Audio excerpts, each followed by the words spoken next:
Meus amigos do Café Cultural, sejam todos muito bem-vindos a mais essa edição. Estamos aqui de volta, aqui na Rádio Mega Brasil. Sempre um prazer, uma honra, uma alegria estar com vocês, fazendo esse bate-papo que a gente faz toda semana sobre cultura, sobre arte, tentando descontrair um pouco, tentando esquecer as loucuras do dia a dia, tentando dar uma relaxada e mostrando o que a gente tem de melhor nesse Brasilzão para fazer a gente ser feliz. Hoje eu tenho aqui um nome, gente, vocês não têm ideia da alegria que eu tenho de estar recebendo no Café Cultural Dulce Quental. Não somente uma das maiores vozes desse Brasil, mas uma das cabeças mais fantásticas da música brasileira. Cantora, compositora, tem uma história toda dentro da musicalidade. Dulce, realmente é um prazer, uma honra enorme ter você aqui com a gente. Muito, muito obrigado, viu, minha amiga? Oi, Sérgio. Muito obrigada pelo convite. Também estou super contente de estar aqui. Maravilha. A gente está trazendo a Dulce pelo seguinte. Ela vai estar em outubro, né, no dia 15 de outubro, ela vai estar realizando um show muito especial, o Sob o Signo do Amor. Que vai ser, na verdade, é um show que tem participação de muita gente. Eu queria que você contasse um pouquinho para a gente, Dulce, o que é o Sob o Signo do Amor, que é um trabalho que você tem, que começou desde 2022, desde março, né, de 2022, que você está com esse trabalho, que agora em outubro vai ser finalmente o show dele. Conta um pouco para a gente sobre o Signo do Amor. Esse show, o lançamento, eu fiz uma edição física, né, desse disco. Ele saiu primeiramente digital, né? Saíram alguns singles no final do ano passado e agora, no início do ano, o terceiro. Enfim, o disco saiu em março. E agora eu estou fazendo esse lançamento. Fiz uma edição física. As pessoas me pediam muito, por incrível que pareça. O físico ainda tem uma demanda, né? A relação com o objeto. As pessoas sentem falta, assim, realmente, né?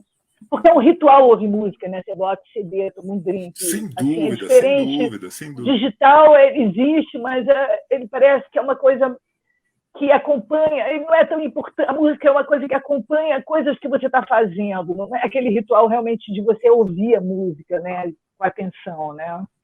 Então, esse show, na verdade, é o lançamento do CD e a gente procurou, que é uma coisa que eu sempre tive vontade de fazer, é meio ousada, que é fazer o disco todo, na verdade, assim, sabe? Legal. A gente vai apresentar o disco todo, inclusive o engenheiro de som que gravou o disco vai estar lá com a gente. É um disco que tem uma sonoridade muito específica, assim, tem muito silêncio, tem uma espécie de desaceleração do tempo. Foi uma coisa que foi a cara um pouco do modo como eu fiz esse disco, né, em Angra dos Reis, que é uma cidade perto aqui do Rio, em silêncio, em contato com a natureza. Então, ele, na verdade, inaugura um outro momento da minha carreira, né? Assim, eu estive no Sesc Belenzinho alguns anos atrás, onde eu gravei um DVD com retrospectiva toda da minha carreira, mostrando todos os sucessos e tal, mas esse é um trabalho realmente autoral e que inaugura realmente um outro momento, né? E a gente vai levar isso para o show, que é muito legal, essa transposição. Às vezes é muito difícil, né, de transpor um disco gravado em estúdio para o show ao vivo, né? Mas é um desafio que vale a pena, Dulce. A gente que acompanha um pouquinho esse mundo cultural, a gente sabe que, como você falou, as pessoas têm uma relação muito particular com a música. A música não é simplesmente alguma coisa que... coloca aí uma música para eu ficar ouvindo. Eu, particularmente, eu tenho muito disso. Tem músicas que marcam as passagens, os momentos da vida. E você sempre teve essa coisa de trazer muita sensibilidade para as suas composições, de se envolver com a música, de não fazer simplesmente uma música, olha, coloca aí para tocar numa rádio, daqui a pouco eu estou compondo outra. Não, você tem um trabalho sustentável, você tem um trabalho que as pessoas lembram de você. Você acha que isso vale a pena a gente investir nisso ainda? A gente criar composições para que fiquem marcadas? Olha, eu acho que eu tendo a achar que as pessoas, por exemplo, as pessoas têm uma demanda em relação a mim, muito em relação às coisas do passado, né? Eu estou lançando esse disco agora, mas muita gente chega para mim e fala: eu adorava você do Sempre Livre, eu adorava os anos 80, Caleidoscópio é maravilhoso. E a pessoa, como se eu não estivesse fazendo nada, como se não tivesse. E não fala nada do disco novo, não escutou, não conhece. Por quê? Eu acho porque as pessoas viveram, eram jovens ou viveram, estavam namorando, estavam estudando, estavam no início da vida. Às vezes crianças me viram no Chacrinha. Então as pessoas têm aquela música marcou aquele momento daquela pessoa, né? Daquela vida, quando estava se casando, quando estava namorando. E aí a pessoa quer reviver, tem uma espécie de saudosismo, porque aquela canção, outro dia um cara me falou: essa música eu ouvia quando meu pai botava no carro e ia para o colégio ouvindo essa música, ele adorava, ouvia 300 vezes. Então, assim, as pessoas têm isso. Agora, para o artista, às vezes isso é muito complicado, porque ainda mais para o compositor, porque a gente, como artista, a gente quer viver experiências diferentes. Eu quero fazer coisas que eu não fiz ainda. A gente compõe e faz música porque a gente quer ser outros, na verdade, sabe? A gente quer descobrir sobre a gente mesmo, a gente quer experimentar coisas, se relacionar com outras gerações, se relacionar com as nossas referências, com a herança cultural que a gente recebeu também. Então, para mim é muito importante, eu sou arientina, quer dizer, do signo de Áries, isso do fogo, né? Então, eu me sinto muito mais hoje. Eu comecei a minha carreira como uma performer, na verdade. Eu era muito performática, do Sempre Livre, né? Tinha uma coisa toda teatral, eu acho que essa geração do rock dos anos 80, principalmente Sempre Livre, que estava muito ligada à Blitz, que estava muito ligada àquele movimento do. A Asdrubal trouxe o trombone assim, do teatro, né? A Patrícia Travassos era desse grupo aqui do Rio, de teatro. E ela foi a compositora que fez o Sofri, que fez o Jeito Sexy de Ser, que foram grandes sucessos, né, da época do Sempre Livre. Claro. Então, naquela época, eu era um elemento de 5 mulheres, né, naquele grupo, e eu fazia uma espécie de linha de frente, assim, sabe? Era meio teatral, né?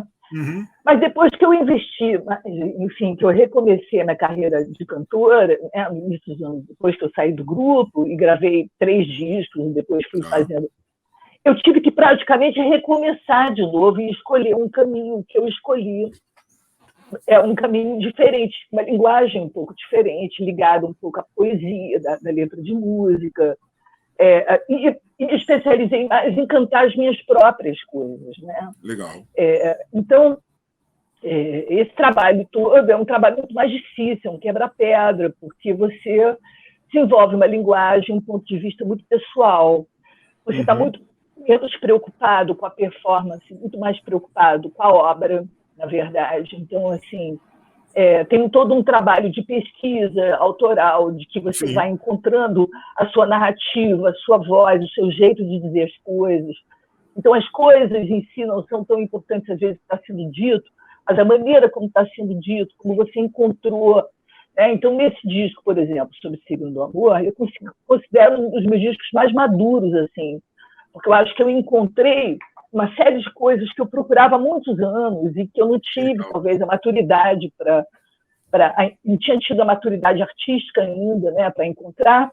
E eu encontrei bons parceiros, né? Quer dizer, o Jonas Sá e o Pedro Sá, que são 2 artistas dessa nova geração, tiveram uma escuta, uma sensibilidade muito grande para escutar isso que eu trouxe, né? Assim, a prova é que eu falei para eles 2 coisas, assim, quando eu vim com essas canções, né, de Angra dos Reis. Falei assim: me tirem dos anos 80, quer dizer, eu quero que soe como que eu já fiz, assim, aquilo foi legal, foi uma experiência ótima. Eu tive uma troca espetacular com aquela geração. Depois do Beleza Roubada, em 2004, eu tive uma troca também com outra geração, a geração do Paulinho Mosca, da Zélia Duncan. Né? Ali eu compus também com esses autores e pude fazer uma troca e tal.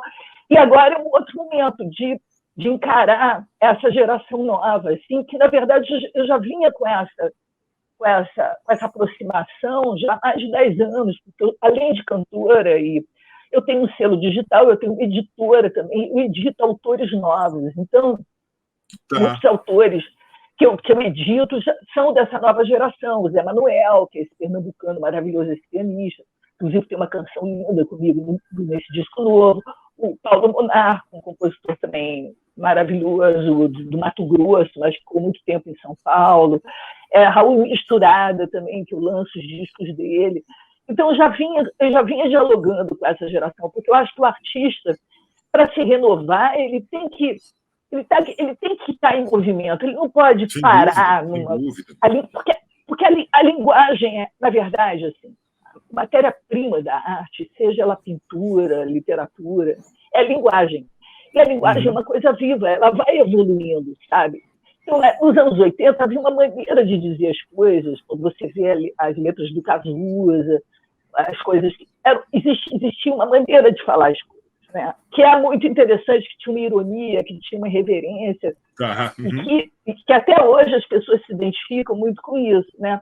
Mas as linguagens vão mudando, né? E assim vão se refinando, e não tem uma linguagem, tem várias, então cada um vai encontrando o seu jeito de onde se expressa melhor, onde se sente melhor, entendeu? E o que eu achei muito legal é que realmente com o Pedro e com o Jonas, né, a gente tem, Pedro tem uma coisa mais, trabalhou com Caetano muito tempo, na banda C, trabalhou com a Gal, vem muito dessa coisa da MPB e da bossa nova. Já Jonas tem uma coisa super tropicalista, um letrista fantástico também, quer dizer, produtor, produz Ava Rocha, produz vários artistas interessantíssimos, entendeu? Então, essa combinação, essa troca da gente foi muito legal, sabe? E é um privilégio poder estar indo para o palco com eles, quer dizer, que era um desejo muito grande meu, mas Pedro tem os trabalhos dele, Jonas está sempre em estúdio produzindo 1000 discos, e eu ter conseguido trazer eles, que Pedro está fazendo a direção musical da banda, e a banda é uma garotada maravilhosa, músicos super jovens, assim, e super arrojados na linguagem musical. E Jonas vai estar comigo também em São Paulo, cantando comigo, participando também comigo, né? Aqui no Rio teve Zé Manuel, mas Zé Manuel agora está fora do Brasil, mas fez também aqui em Rio comigo. Então, assim, esse show eu tendo a achar que é único, assim, sabe? Porque isso só está sendo possível por causa da parceria com o Sesc, né? Eu acho que o Sesc tem essa sensibilidade de ser uma enorme mãe, ele abarca muitos segmentos, ele abarca muitos segmentos de artistas, né? De vários. E ele também tem muito essa sensibilidade de não se ligar só no que está fazendo um sucesso, assim, tipo, de grandes massas, sabe? Mas ele tem uma preocupação com a educação, com a cultura, realmente, né? Com coisas que artisticamente são relevantes, porque nem sempre, às vezes, o que artisticamente é relevante faz sucesso. Exato. Né? Esse é o problema, Dulce. Eu tô vendo muito isso ultimamente, sabe? O público, sem crítica alguma, mas eu acho que talvez seja um momento, que nem você falou, cada momento da história, sabe, tem a sua necessidade musical, tem a sua necessidade cultural. Mas eu estou vendo o momento de hoje muito imediatista, sabe? Não tem preocupação com deixar um legado. Sabe? Eu estou soltando uma música hoje, vai para a rádio, semana que vem eu estou soltando na outra. Verdade, o que acontece é que a obra, a música em si, passou a ser a coisa menos importante, eu acho, sabe? Hoje em dia, tudo que agrega, tudo que tem em volta da música é muito mais importante, assim, sabe? Os artistas e os influenciadores, e quem você está namorando, se você é trans, se você é gay, se você é preto, o que você é, sabe? Assim, sabe? Todas essas coisas do discurso identitário e também do movimento que você faz, tudo isso passa a ser muito mais importante do que a obra em si, sabe? E na verdade, é a obra que vai ficar. Exato. Né? Se você pensar bem, assim, pouco importa se você tem 10 mil seguidores, 300 mil seguidores. Se você vende não sei o quê, se você, sabe, está no TikTok, não sei o quê, nada disso tem a menor importância. Assim, tem importância no sentido só de que viabiliza o trabalho do artista, evidente. Quanto mais A parte público comercial você é importante, tem, não resta dúvida. porque quanto mais público você tem, assim, mais shows você consegue fazer, financeiramente você se sustenta, né? Quando você não tem, hoje em dia, os patrocinadores, a própria mídia impressa, por exemplo, ela só dá espaço praticamente para. Hoje em dia todo mundo olha lá, essa pessoa ela tem não sei quantos seguidores, então ela é importante, sabe? Eles, praticamente os grandes jornais assim não repercutem trabalhos que não têm, às vezes, muita audiência, sabe? Só coisas que estão ligadas à programação de televisão, que estão na novela, ou que estão no BBB, ou que estão não sei aonde, sabe? Então, isso é muito triste, porque você vê trabalhos relevantes artisticamente, obras interessantíssimas que tem, assim, eu mesmo tenho vários amigos assim, que são artistas, compositores. O Raul Misturado é um deles, um cara genial que tem feito discos fantásticos e ele faz tudo certinho, mas ele não tem porque o artista ele não é um marqueteiro, sabe? Ele está preocupado em compor, para ele poder estar afinado no instrumento, ele tem que estar tocando sempre, compondo, escrevendo, sabe? Então ele não está preocupado, ele não pode ficar nas redes sociais o dia inteiro, olha, eu existo, ou fazendo marketing digital, ou preocupado com isso, sabe? Agora, em todas as épocas, eu acho, houveram artistas que lidaram melhor com o poder, eu acho, sabe? Aqueles que lidam melhor com o poder, que negociam melhor com o poder, e aqueles que realmente não conseguem muito lidar com isso, assim, sabe? Que são artistas no sentido que tem mais dificuldade de comunicação mesmo. Eu vivo me perguntando, me dizendo uma coisa assim, se eu tivesse muita facilidade de comunicação, acho que eu não seria artista, seria outra coisa.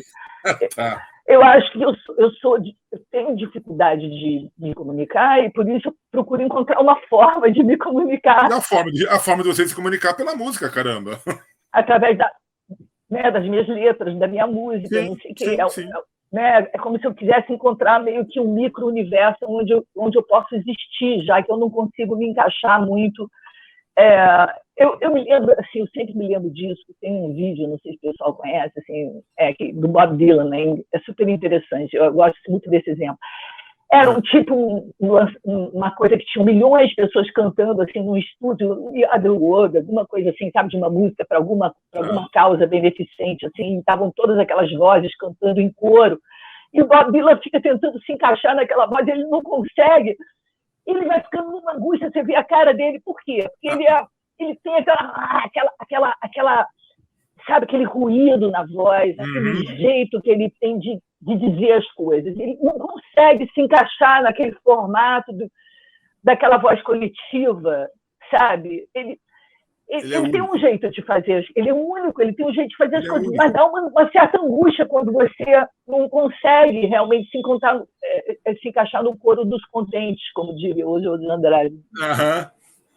Não, é complicado mesmo. Mas eu acho o seguinte, Dulce, eu acho que tudo na vida, tudo na existência é pulsante. Você tem momentos onde você tem, que nem você falou dos anos 80, que ficaram marcados. Talvez os anos 2000, 2020, alguma coisinha aí, talvez não fiquem marcados. Mas quem sabe? Eu acho que a gente não pode desistir. Sabe? A música sempre vai sobreviver. Sabe? Ela pode ser mais imediatista hoje. Você pode ter, como você falou, ser muito mais marqueteira hoje, muito mais preocupado em redes sociais do que com a letra propriamente dito. Mas você sempre vai ter, por exemplo, uma Dulce Quental, que vai de repente aparecer. E quando esses nomes aparecem, dão esse alento, sabe, para a própria musicalidade, para a própria cultura. Eu fico contente, assim, porque tem um desejo realmente, assim, de uma palavra que está muito fora de moda, uma certa honestidade artística, intelectual, entendeu? Assim, de você não subestimar o público. Eu acho muito importante isso. Acho que as pessoas, no geral, os trabalhos artísticos, eu sinto uma espécie de empobrecimento muito grande da própria experiência artística. O negócio é feito tanto para agradar o outro, é tão preocupado com o olhar do outro, né? E você vê que esse mundo que a gente está vendo, as redes sociais, as pessoas postam o tempo todo, as pessoas parece que sentem que não existem se elas não fizerem algo na frente de alguém e alguém estiver te vendo, né? É claro que o reconhecimento é muito importante, né? Quer dizer, claro, claro. A gente um pouco existe através do olhar do outro, né? Assim, que legitima um pouco a nossa existência, assim.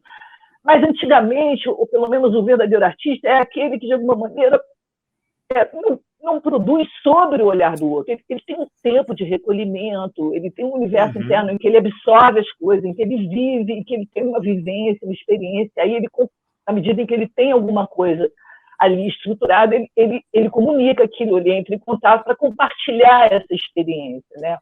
Então, eu acho que é muito diferente aquele artista que realmente respeita e que tem esse distanciamento e que aparece quando tem um trabalho realmente bom, Exato, pronto para mostrar e que quer compartilhar uma experiência realmente, como no caso, eu sinto que eu vivi um momento muito especial da minha vida, antes de tudo, em Angra dos Reis, né, quando eu fui na pandemia, em 2000, eu me isolei numa casinha ali, e aí eu pude ter todo um trabalho de experimentação comigo mesma, de uma escuta muito atenta, de uma pesquisa em relação às minhas referências, coisas. E eu pude, então. E aí você depois chega, e aí você começa a abrir, pega os produtores, já dialoga ali com aquela geração, já pega, né, já tem essa troca para formatar esse trabalho, não sei o quê. E aí você chega com o público. O que me incomoda é esse público que é tudo muito mastigado, que é tudo muito pronto, que é tudo muito. Que não quer fazer esforço muito para. Tem a escuta realmente para a diferença, né? Está muito ligado ali naquilo que já acontece, do senso comum, né? E que tem uma certa preguiça de fazer algum esforço. Porque você vê hoje em dia nos shows, você vê as questões, as pessoas querem participar, elas não querem escutar e ver.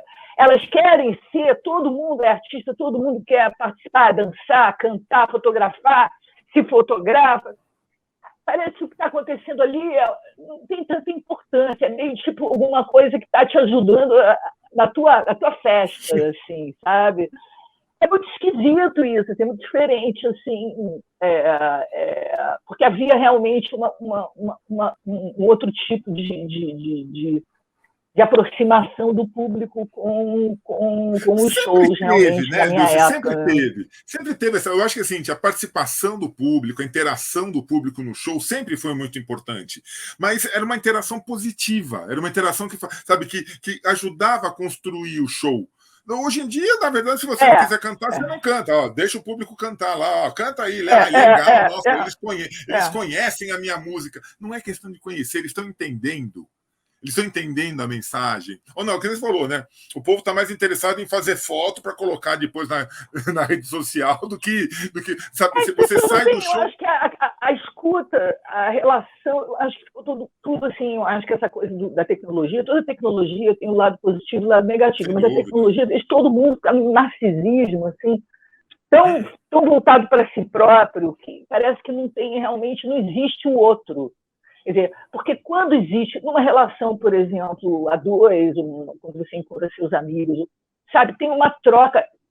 Quando a relação é boa, quando o encontro é bom, há uma espécie de regeneração das duas pessoas. As pessoas se regeneram assim naquela troca, né?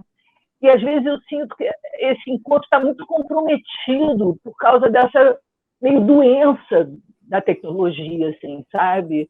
Então, esse disco, ele tem um pouco, assim, antes de tudo, eu acho que foi um desafio para mim, no sentido de eu me regenerar sozinha, quer dizer, de eu me curar um pouco, de me distanciar e procurar me escutar, e desacelerar, né? Tem um disco que tem várias canções que são lentas, elas têm até tem um amigo meu, eu tenho um selo no Pará, de vinil, Léo Bittar, e ele falou assim, eu mostrei para ele algumas músicas lá, quando eu tinha gravado, ele falou assim, Dulce, parece que a gente respira com você, assim, cada pausa, cada coisa. Eu falei, puxa, gente, que legal. Isso é fantástico. Eu falei, era isso que eu queria. Eu queria que as pessoas respirassem, aprendessem a respirar. Como eu também reaprendi a respirar, ou estou reaprendendo a respirar, assim, sabe?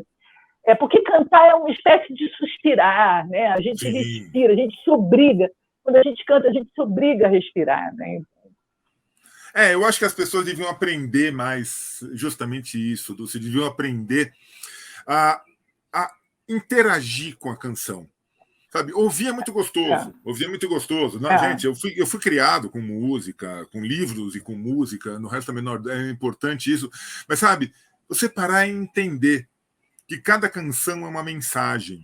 E uma obra, sabe, um disco ou um CD, uma obra completa, passa um conceito.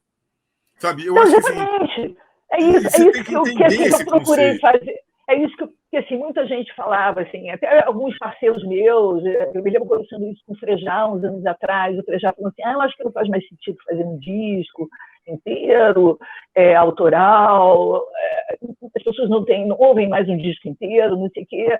E eu discordei dele na época, agora, recentemente, depois ele acabou, não, as pessoas estão me pedindo o álbum, e ele acabou fazendo, né? A gente tem até uma música nesse disco chamada Planeta Distante. Pena que foi um disco que ele lançou um pouco antes da pandemia, então é um disco que não teve assim, uma repercussão tão grande quanto outros trabalhos. Ele até me falou recentemente, eu vou ter que retrabalhar esse disco, eu tenho que fazer os shows de sucesso, tá? Porque as pessoas querem isso, elas querem ficar ouvindo as mesmas coisas, entendeu? Então, isso às vezes é muito complicado. Assim, eu entendo, nesse show eu vou cantar para dizer, assim, vou cantar 2 canções dos anos 80, que são os meus sucessos. Enfim, que eu gosto de cantar, até porque eu acho que são canções que sobreviveram no tempo. Né? Tem muitas canções que às vezes são importantes, claro, é importante também. E tem outras que até hoje, assim, elas são canções que apesar de terem sucesso, elas são canções que, pela própria linguagem dos arranjos, elas não envelheceram, né? E outras ficaram um pouco mais datadas, assim.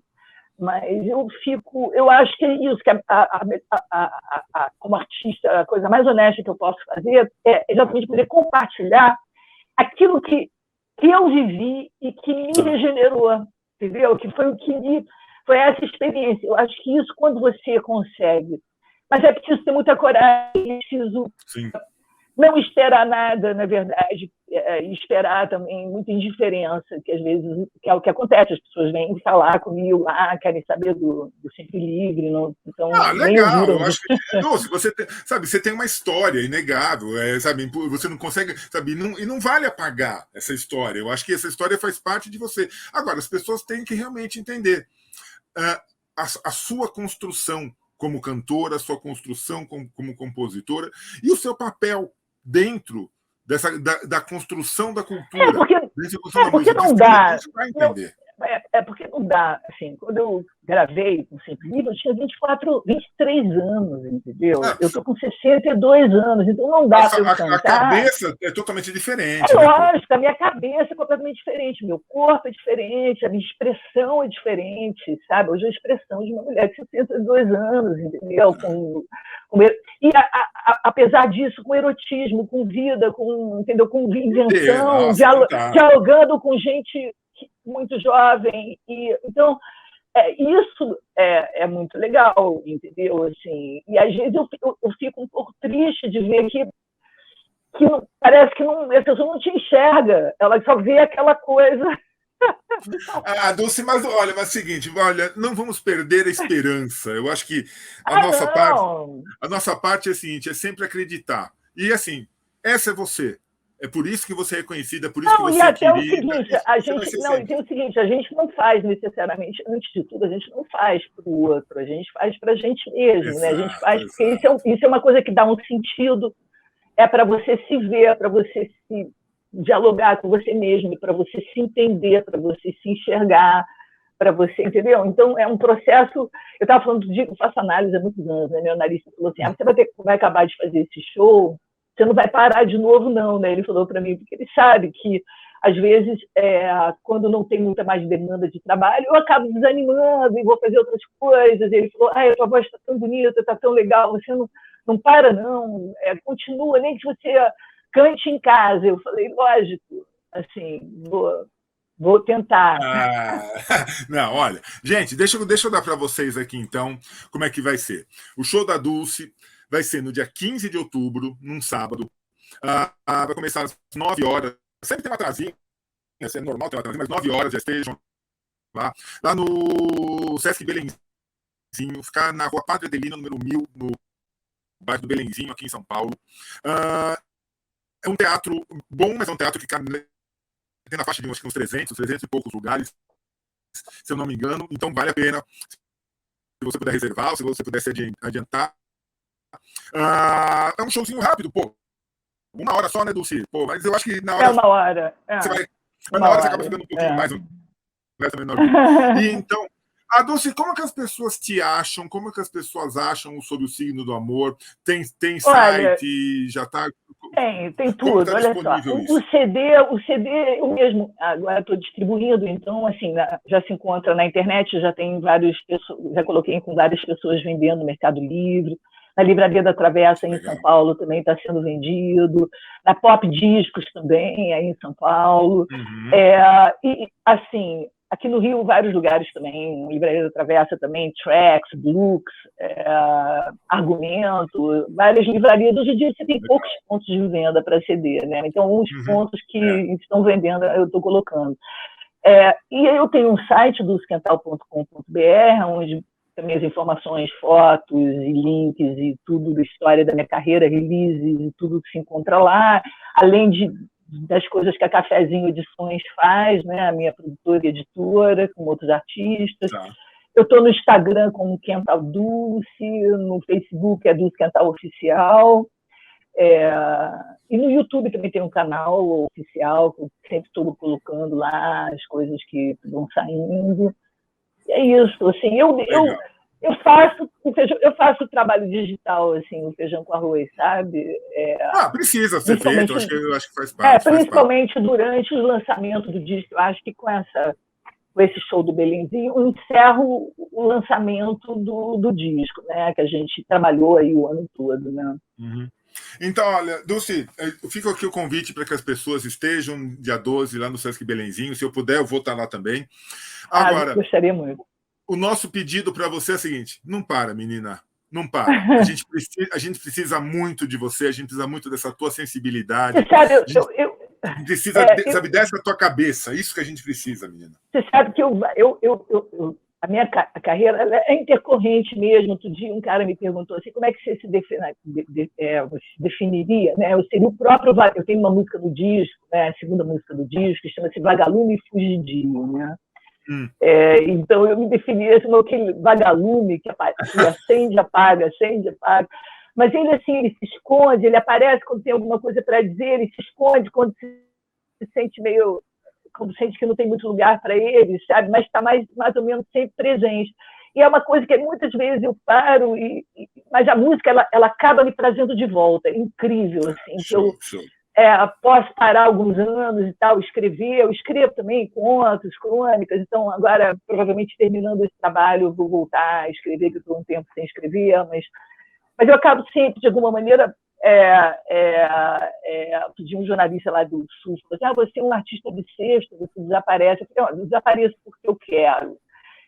Pela dificuldade de fazer um disco, os custos de fazer um trabalho, e um trabalho autoral, sabe, que tem uma linguagem muito ligada à palavra, mais sofisticada, então, às vezes, isso é muito mais difícil de você conseguir ter uma sequência. Então, eu ganho um certo fôlego, aí faço, aí depois vou me reabastecer, depois faço de novo. Mas esse show no Sesc Belenzinho vai ser único. Eu convido as pessoas, porque tem esse encontro com os meninos, o Jonas vai estar lá comigo, Pedro, e essa banda incrível, então vai ser um show único, única apresentação mesmo. Assim. Olha, eu te garanto uma coisa, Dulce, você pode ser esse vagalume que às vezes acende, apaga, mas eu te garanto uma coisa, quando você acende, você brilha pra caramba, viu? Então, olha, volte, se acenda sempre, porque a gente precisa muito de você. Obrigada, Lúcia, queria agradecer demais. Queria agradecer demais esse bate-papo. Sempre que você quiser, sempre que precisar, seja a tua obra, seja da tua produtora, seja de livros, por favor, entre em contato com a gente, vem tomar um café aqui. Muito obrigada, muito obrigada. Está sempre aberto. Grande abraço. Obrigada, até mais. Tchau, e a todos vocês do Café Cultural, um grande abraço. Até a próxima. Muito obrigada a todos vocês. Até. Tchau. Tchau.